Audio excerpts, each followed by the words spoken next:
एक समय की बात है जब एक छोटे से गांव में रहता था एक किसान धर्मपाल नामक। धर्मपाल खेती बाड़ी करके खुद फसल उगाता था। उसके पास कुछ पशु भी थे, जैसे मुर्गी, सूअर, बकरा और एक बड़ी सी गाय जिसको वो बहुत ज्यादा पसंद करता था।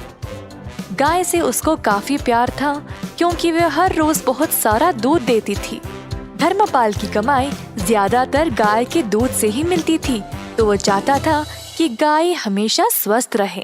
एक दिन जब धर्मपाल खेत में काम कर रहा था, उसका बेटा रोते हुए उसके पास आया। बापू बापू जल्दी आइए। क्या हुआ बेटा? गैया बीमार हो गई, शायद जमीन पर पड़ी है और अजीब आवाजें निकाल रही है, दूध भी नहीं दे रही है।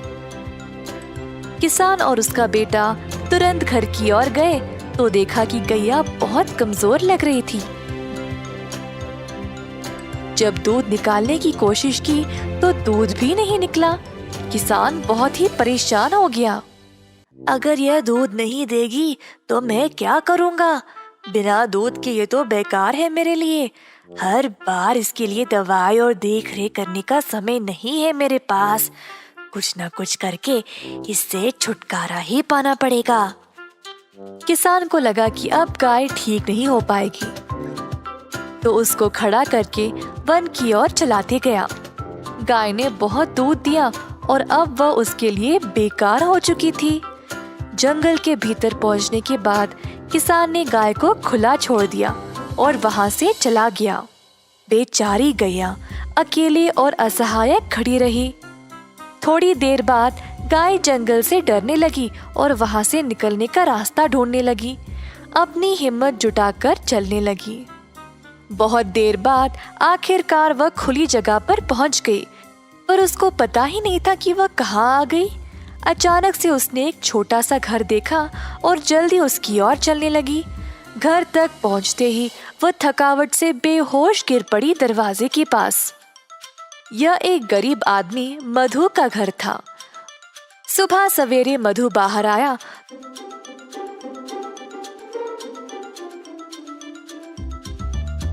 तो उसने गैया को अपने दरवाजे पर देखा। गैया बहुत बीमार लग रही थी और मधु को उसकी यह हालत देखकर बहुत दुख हुआ। उसने अपनी पत्नी को बुलाया मदद के लिए।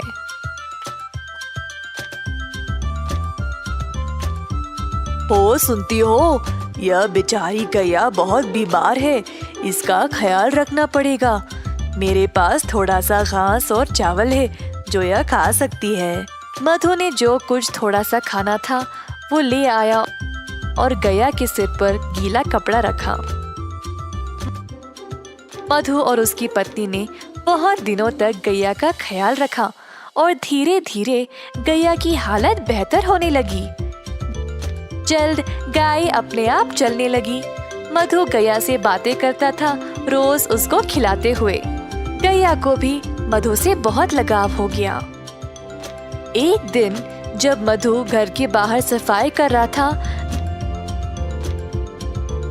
गैया उसके सामने आ गई। अपना पैर जमीन पर पटका और मजबूती से खड़ी हो गई।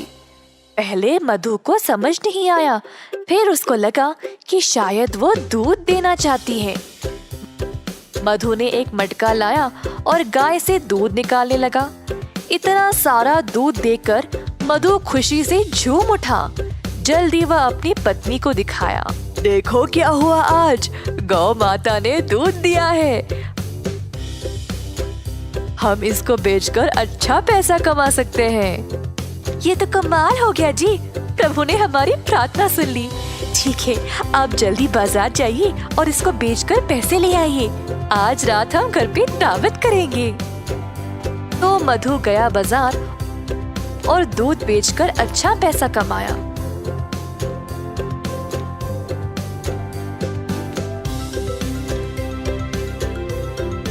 उसने भगवान को धन्यवाद किया उसको गैया देने के लिए।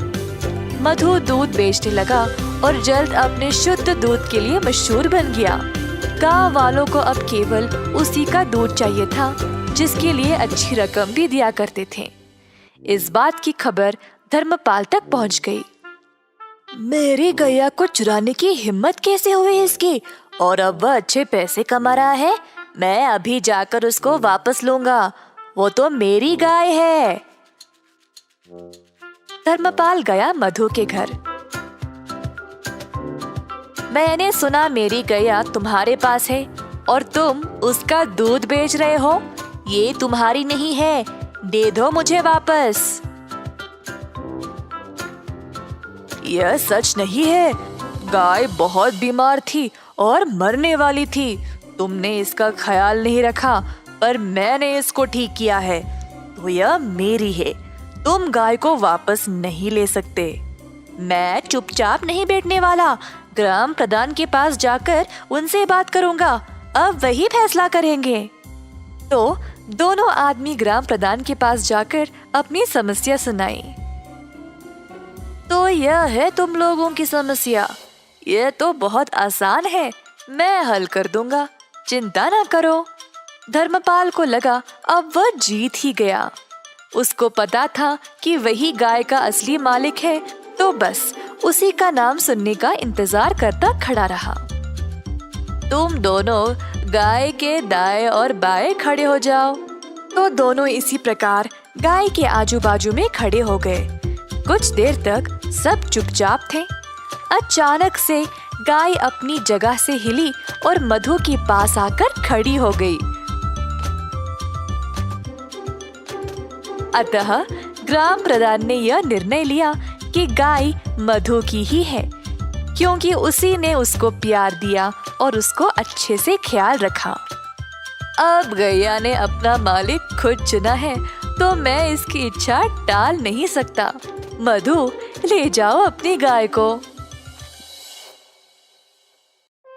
मधु बहुत खुश हो गया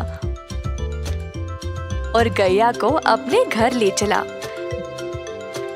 धर्मपाल निराश होकर पछताने लगा कि उसने गैया को पहले जाने ही क्यों दिया था। इस कहानी से हम यह सीखते हैं कि कठिन समय में अपने वरदान को ऐसे ही जाने ना दें। आपके पास जो है उसको हमेशा महत्व दें।